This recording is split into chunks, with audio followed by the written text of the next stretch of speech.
Wayanad DCC ട്രഷററുടെ ആത്മഹത്യയിൽ പ്രതിഷേധം ശക്തമാവുകയാണ്. IC Balakrishnan രാജി ആവശ്യപ്പെട്ട് CPM പ്രവർത്തകർ MLA ഓഫീസിലേക്ക് മാർച്ച് നടത്തി. MLAയ്ക്കും KPCC നേതൃത്വത്തിനുമെതിരെ ആത്മഹത്യാ പ്രേരണാ കുറ്റം ചുമത്തണമെന്നതാണ് ആവശ്യം. അതേസമയം NM വിജയന്റെ ആത്മഹത്യയിൽ പോലീസ് ബന്ധുക്കളുടെ മൊഴി രേഖപ്പെടുത്തി. മൊബൈൽ ഫോണും ആത്മഹത്യാക്കുറിപ്പും കണ്ടെത്താനായിട്ടില്ല. DCC ട്രഷററുടെ ആത്മഹത്യയിൽ ഒന്നാം പ്രതി IC ബാലകൃഷ്ണനെങ്കിൽ 2-3 പ്രതികൾ K സുധാകരനും VD സതീശനുമെന്ന് DYFI സംസ്ഥാന സെക്രട്ടറി VK സനോജ് പ്രതികരിച്ചു. ദീപക് മോഹൻ വിവരങ്ങളുമായി. ദീപക്, ഇന്ന് വലിയ പ്രതിഷേധമാണ് CPM നേതൃത്വത്തിൽ നടന്നത്. ഇപ്പോൾ അന്വേഷണം ഏത് ഘട്ടത്തിലാണ്?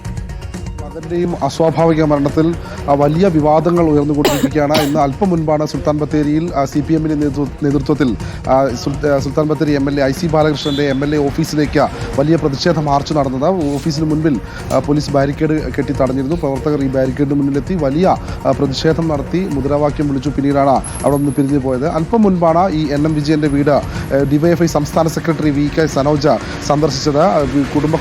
ബന്ധുക്കളുമായി സനോജ് സംസാരിച്ചു. അതിനുശേഷമാണ് നമ്മൾ അദ്ദേഹവുമായി സംസാരിച്ച സമയത്ത് VK സനോജ് പറഞ്ഞത്. അതിൽ പ്രധാനമായും അദ്ദേഹം KPCC നേതൃത്വത്തിനെതിരെയാണ് വലിയ തോതിലുള്ള ആരോപണം ഉയർത്തുന്നത്.